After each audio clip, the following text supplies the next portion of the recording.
On vote Richard.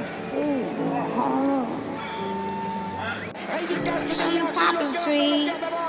Rédicas, Thierry Duvaldestia, Rédicas, Franck Diva, Maraja est deuxième, Maraja qui revient sur Rédicas, Maraja les deux favoris, Rédicas, Ipipi pourra, Rédicas, Franck Diva, Thierry Duvaldestia, Maraja est deuxième, Olteni Biwet c'est troisième, Oyonnax c'est quatrième, Quaterzen est cinquième. Bonjour à tous les amis, on se retrouve pour le quintet dominical sur l'hippodrome de Paris-Longchamp. Le prix des arènes de l'UTS est à l'étude de conditions de course qui s'affiche devant vous. D'échefaudage 16 partants, 1700 mètres, une arrivée au deuxième poteau. Un terrain, je pense, bon souple, il s'est asséché avec le beau temps de cette semaine. Faites attention, même une arrivée au deuxième poteau, il n'est pas facile de revenir de derrière. Base gagnante, le numéro 1, Hooking. Une semi-rentrée pleine de promesses, il m'a prouvé qu'il pouvait regagner un deuxième quintet même en 43 de valeur. Il a gagné le premier en 38,5, il a perdu la course dans le dos de Falcon Run qui plafonnait dans la phase finale. Corde numéro 2, Aurélien Lemaître qui est en forme, il peut regagner son deuxième événement. Deuxième base, le numéro 11, Goldino Bello. Il est tout proche d'un succès dans les quintets. Une course de rentrée cette saison. Ensuite, premier, troisième et deux fois deuxième dans des quintets. Donc, il est pas loin.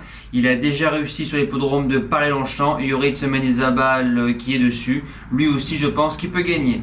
Le challenger, le numéro 10, Kemoko Bello, a 2 sur 3 dans les quintets plus. Il a fait un gros effort au Val d'Or avec sa corde numéro 13. Je pense, c'est ce qui lui coûte un meilleur classement 4ème, mais c'était déjà pas mal.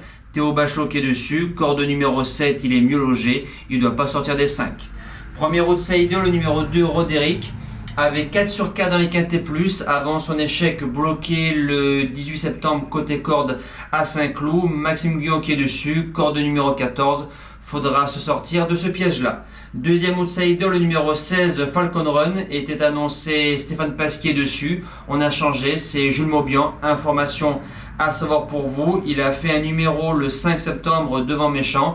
Il a réussi à préserver la 4ème place. Le lot est un peu meilleur que la dernière fois, mais si on refait cette tactique-là avec la corde numéro 3, il peut garder une 5ème place.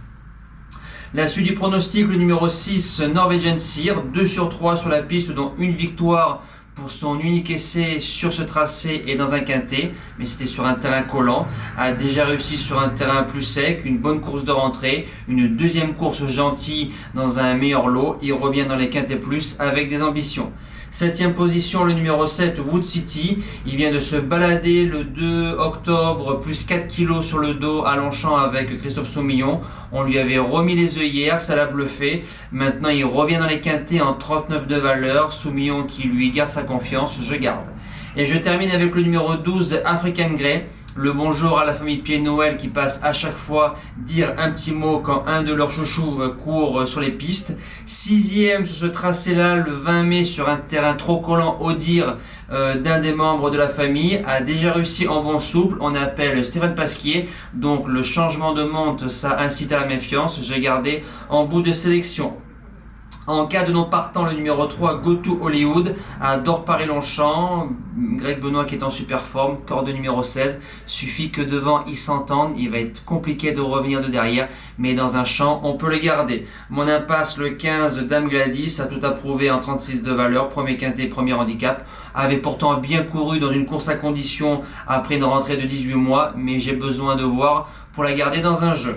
On passe au cheval du jour. Alors, jeudi 14 octobre, en réunion 4, course 4, le 14, Grâce du Dijon qui s'impose un coup de 3 au CDJ. Eric Raffin l'a drivé en grande confiance, s'impose facilement, encore coton dans les oreilles, il y a de la marge. On espère un coup de 4 avec Gabi Desvals. Et dimanche, direction Graigne. 17 octobre en Réunion 4, course 1, le numéro 4 Efaro qu'on a touché à Caen. Le cheval s'est imposé assez bien. Maintenant, il est déféré des 4, 3 sur 3 sur la piste de Graigne, dont 2 victoires. C'est un cheval qui sera mieux à l'Autostar pour volter. C'est de l'Autostar, déféré des 4 Gabi, numéro 4, bon numéro. C'est l'un des plus riches. Je pense qu'on a visé cette course-là.